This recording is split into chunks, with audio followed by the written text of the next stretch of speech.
American workers got a substantial pay raise last year for the first time in almost a decade. And by substantial, I mean around 3%. The last time that happened, Boom Boom Pow by the Black Eyed Peas was #1 on the charts. People were still renting movies from Blockbuster. And then Governor of South Carolina, Mark Sanford, was about to run off to Argentina with his mistress. That, of course, was before his presidential run, and yes, he was running up until today. But back to the workers. While a 3% raise, sadly, may seem like something to celebrate, considering recent history at least, when you compare wages to corporate profits over the decades since the recession ended, there's a big disconnect. So what's keeping workers down as corporate America thrives? Former New York Times labor correspondent Stephen Greenhouse argues the decline of unions is a big part of the problem. He makes the case in his new book, Beaten Down, Worked Up, The Past, Present, and Future of American Labor, and he recently joined me to talk about it. Steve, thanks so much for being here. Congratulations on the book. Now, in your honor, we prepared a chart of union membership in the time of Greenhouse. We did this for you. When you were born in 1951, I hope I'm not letting anything out of the bag, 32% overall union membership. When you started at the New York Times, 20%. Last year, 11%. And again, private sector, when it was 11, 6.5% or something like that. Why the dramatic decline? I think the main reason that corporations in America fight so hard against unions, they don't like workers having much power. They don't like workers pushing them to share their profits more with them. And this is, the kind of unions has really hurt America, has really hurt workers tremendously. It's fueled decades of wage stagnation. It's a big reason for income inequality reaching its highest level in decades. But they weren't crazy about unions 20 years ago either. I mean, was it the infamous Patco moment with Ronald Reagan that emboldened them to say, we can take on these unions? Was there a tipping point or no? So the 1980s were in ways the tipping point against unions. Corporations, started facing, lots of imports from Japan, from Germany. There was a recession, and Ronald Reagan's fight against Patco really encouraged corporations to get much, much tougher against unions. Plus, there was the rise of free market economics, Milton Friedman, and the thought that unions just get in the way, and unions should have done a better job fighting back. Patco, by the way, air traffic controllers who were all fired by Ronald Reagan. So what's the consequence of the decline been, both for unionized workers and for non-unionized workers? So in the book I explain that in many, many ways things have gotten worse for workers in the United States. I say that America suffers from this anti-worker exceptionalism. We're the only industrial nation where all workers are not guaranteed paid parental leave, paid maternity leave. We're the only industrial nation where all workers are not guaranteed paid vacation. In Europe, every worker is guaranteed at least 4 weeks vacation. We in South Korea are the only industrial nation that doesn't guarantee all workers paid sick days. And then we see things like the rise of unpaid interns as corporations take advantage. We see non-compete clauses where corporations bar you from going to work for a competitor. Corporations are doing all sorts of things to make life tougher for workers.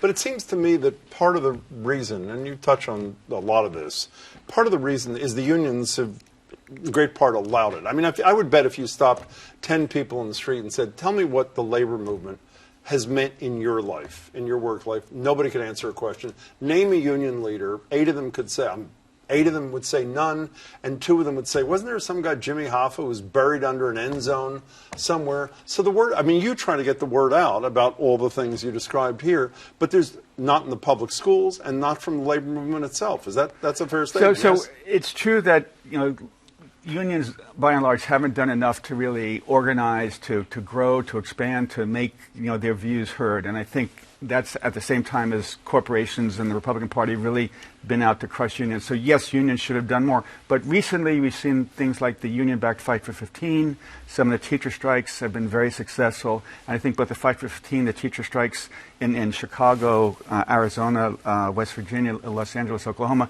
have shown that unions are awake again. They're fighting not just for themselves, but they're fighting for the parents and the kids to better the schools. Let's talk about that a little bit if we can. The irony to me of this is the 2 examples you picked just now and the ones you talk about a lot in the book essentially are not traditional union campaigns. These are teachers' unions in red states where, for the most part, they're barred from striking. They did. And this is the Service Employees International Union spending millions of dollars to help bring workers up to minimum wage, to a new minimum wage, who are not even members of their unions. So the message that I get from that is the labor movement that is looking at these legislative reforms is barking up the wrong tree, no? I would say, Jim, that unions realize that it's extremely hard to unionize workers nowadays because corporations fight so hard to defeat unionization drives. So unions have gotten more creative.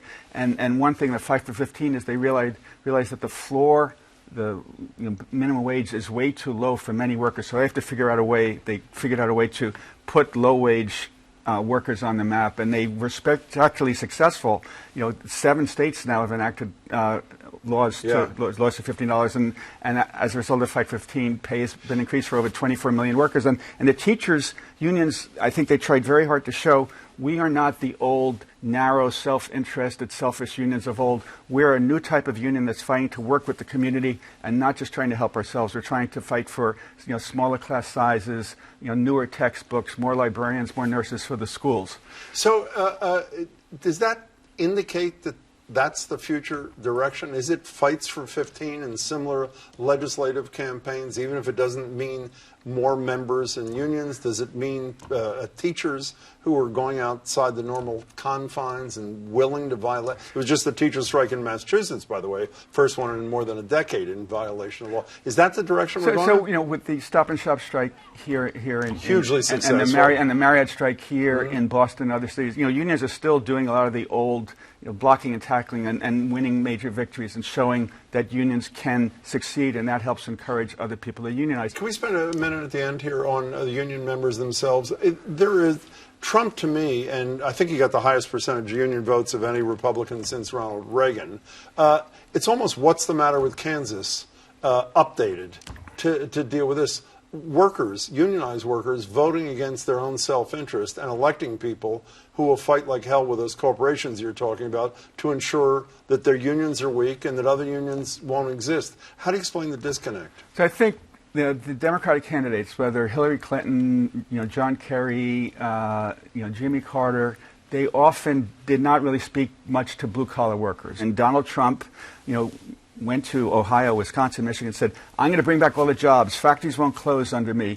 And to me, he's a great demagogue. And I thought he was just, fooling people when he said these things. But I think a lot of workers like that. Here's a guy who said, I'm going to fight for you. And I believe that the Democratic candidates, whoever is nominated, has to make clear that he or she is going to fight for workers to try to raise wages, to be effective on trade, to provide training for workers who are laid off. So, and he's going to keep the Lordstown plant open. How's that doing?